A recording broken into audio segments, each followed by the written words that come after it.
All right, this video is going to discuss the properties of squares as well as apply these properties to solve problems in geometry. With the square is a very special guy here, okay? We've talked about properties of parallelograms, the rhombi, which is plural for rhombus, rectangles. Well, the square is going to have all the properties of a parallelogram, rectangle, and rhombus, so everything all together. So a quick rundown. We've got opposite sides are parallel, opposite sides are also congruent. Opposite angles congruent, consecutive one after another angles are supplementary, diagonals bisect each other. We've got 4 right angles, diagonals are also congruent. We've got all 4 sides are congruent. Our diagonals will be perpendicular. The diagonals will also bisect the angles. Okay, it's a whole lot. And I know with my classes you'll be given a chart where you can take a look at all these. So let's go ahead and just jump straight into solving. We've got a few things that we're going to find here on quadrilateral math, M-A-T-H. All right, number 1 here, okay, so if MA right here is 8, we want to find AT. The property that we're going to use here is that all sides are congruent, meaning the measurement AT is simply just 8. I'll tell you right now, there's not a whole lot of math to be doing here, ironically, with this quadrilateral math. All right, so take a look at, we want the measure of angle HST. Well, HST right here, our property of our diagonals are perpendicular. Okay, again, this is the sign for perpendicular. Please write it out if you need to. It's going to create a 90-degree angle. I'll put in here perpendicular. So we're simply at 90 degrees. Now we're saying, okay, well, if HS right here is 2, then HA equals, so now we're looking for the whole thing, HA, we need to remember that your diagonals are bisected, meaning HS and SA are congruent. So if I want to find HA, we then use our segment addition postulate and just say, okay, well, this side's 2, this side is also 2. So the whole entire thing is 4. And then lastly, we want to find MT. MT right here. Well, we need to remember here that our diagonals are also congruent. So both diagonals will be the exact same. So if HA is 4, MT is also 4. All right, number 2. We're going to go ahead and say here we've got if measure of MH. So MH right here is going to be 8. Find the length of AH. So we're looking for, try a skinnier highlighter, looking for right here, find AH. Well, we can find this diagonal because let's take a look. We know that our sides are congruent. All 4 sides are congruent. And we also know that all 4 angles are 90 degrees. So we have 4 right angles. So with this, we have formed this right triangle.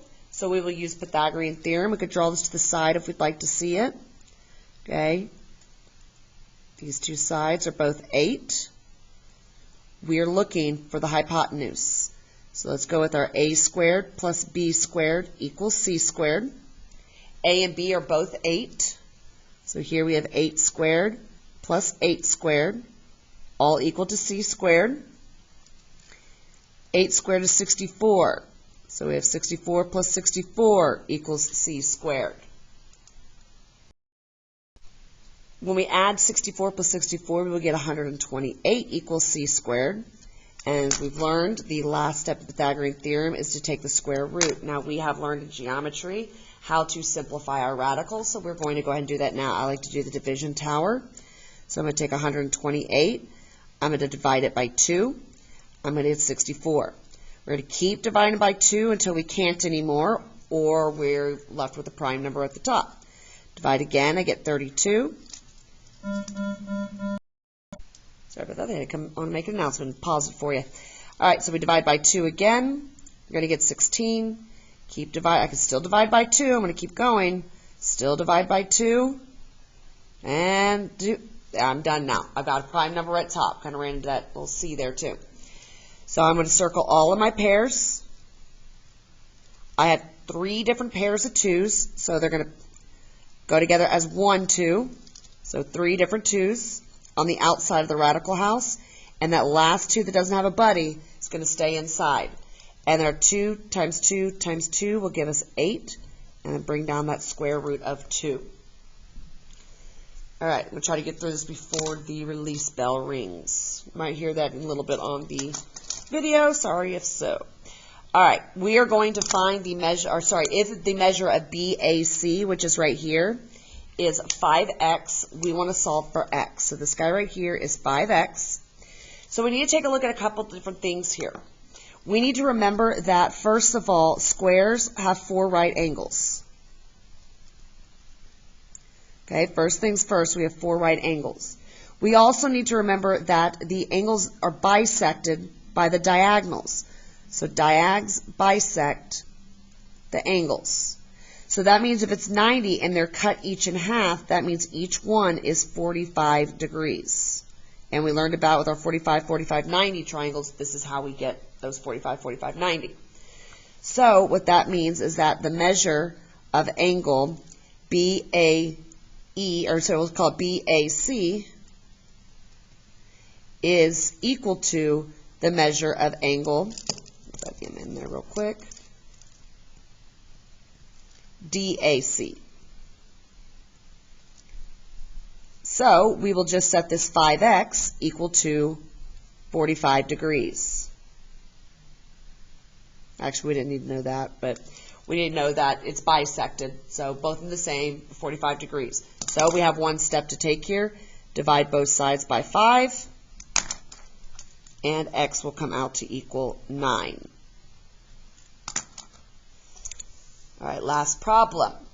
We have here that if the measure of angle AED is 5x plus 5, we want to solve for x. They didn't give us much.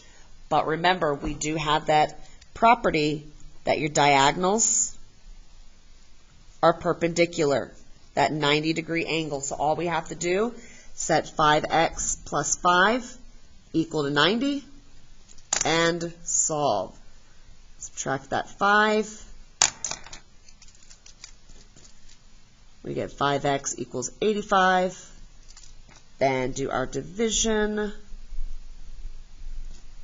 And we find that x is going to equal 17. And there are a bunch of properties and a bunch of work with these squares.